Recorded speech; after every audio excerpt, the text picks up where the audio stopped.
और नमस्कार साथियों, मैं जिग्नेश मेवानी। जैसे कि आप पीछे बैकग्राउंड में देख रहे हैं, अभी मैं गुजरात की विधानसभा के बाहर हूँ। सदन चालू है लेकिन मैं बाहर हूँ, क्योंकि गुजरात की विधानसभा के स्पीकर राजेंद्र त्रिवेदी साहब ने सार्जेंट्स को बुलाकर मुझे गुजरात की विधानसभा के बाहर भेज दिया है। इसलिए बाहर भेज दिया है, जब गुजरात की विधानसभा के बजट सत्र के दौरान आज के दिन होम डिपार्टमेंट की बजट की डिबेट थी, तब जब गुजरात के गृह मंत्री प्रदीप सिंह जाडेजा खड़े हुए, तब मैंने एक सवाल खड़ा किया कि गुजरात के भावनगर जिले के घोघा तहसील के साणोदर गांव में अमराबाई बोरीचा की जो हत्या हुई है और उनकी मौत के लिए जिम्मेवार पीएसआई के खिलाफ 3 मार्च को जो ऑफेंस दर्ज हुआ, एफआईआर हुई, आज 16वां दिन है।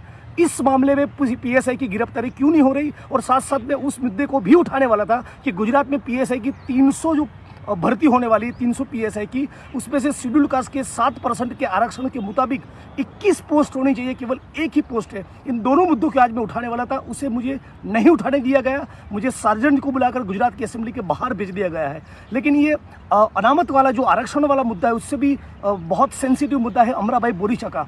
अमराबाई बोरीचा एक शेड्यूल कास्ट से बिलोंग करते थे, वो एक अकस्मात है। बेसिकली मूलतः वो ग्रास रूट पे काम करने वाले एक बहुत ही ईमानदार नेक दिल कार्यकर्ता थे, बहुत ही कमिटेड साथी थे, एक आरटीआई एक्टिविस्ट थे। और वो पूरे जिले के तहसील के अलग अलग समुदाय के गरीब वर्गों के, वंचित वर्गों के, शोषितों की आवाज़ थे। उनके सारे सवालों को लेकर आरटीआई फाइल करके सरकार की जवाबदेही, उनकी अकाउंटेबिलिटी तय करते थे। कहीं ना कहीं पुलिस को, प्रशासन को और कुछ एंटी सोशल एलिमेंट्स को, जातिवादी गुंडों को वो राज नहीं आ रहे थे, वो पसंद नहीं आ रहे थे।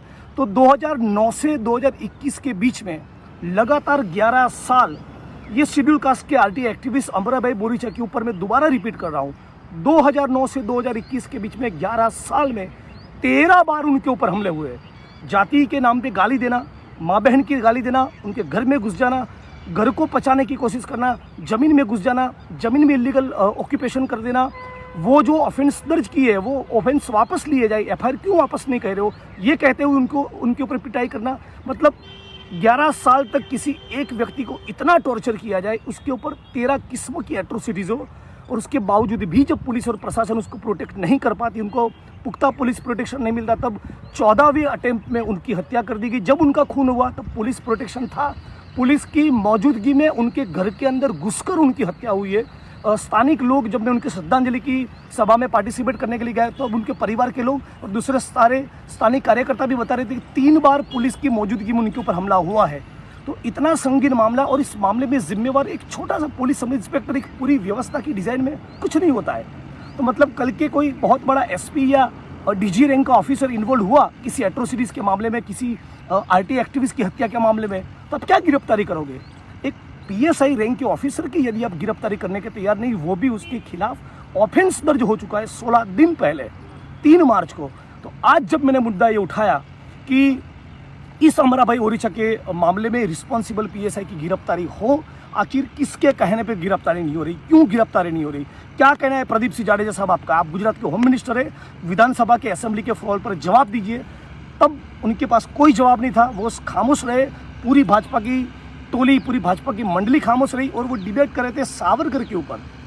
सावरकर वीर है कि नहीं, इस मुद्दे के ऊपर डिबेट कर रहे थे। तो विपक्ष ने भी बहुत वहाँ पे हंगामा किया, और विपक्ष की ओर से किसी ने कहा कि सावरकर तो अंग्रेजों की चापलूसी कर रहे थे। तो स्वाभाविक है, भाजपा के बहुत से लोगों को बुरा लगा। तब हमने भी कहा कि सावरकर के खिलाफ बहुत से एविडेंसेस पड़े हैं, हमारे पास ऐतिहासिक पुरावे हैं, जिसमें सबसे अहम पुरावा है कि नेशनल आर्काइव्स दिल्ली में किस प्रकार से उन्होंने माफ़ीनामे लिखे थे, अंग्रेजों को हाथ जोड़कर माफ़ी मांगी थी, उसके भी एविडेंस है। ये पूरी चर्चा के बीच में होम मिनिस्टर साहब को मैंने रोका और बोला कि सारी बात छोड़कर इस मुद्दे का जवाब दीजिए कि आखिर कसूरवार सोलंकी नाम के इस पुलिस सब इंस्पेक्टर की गिरफ्तारी कब होगी।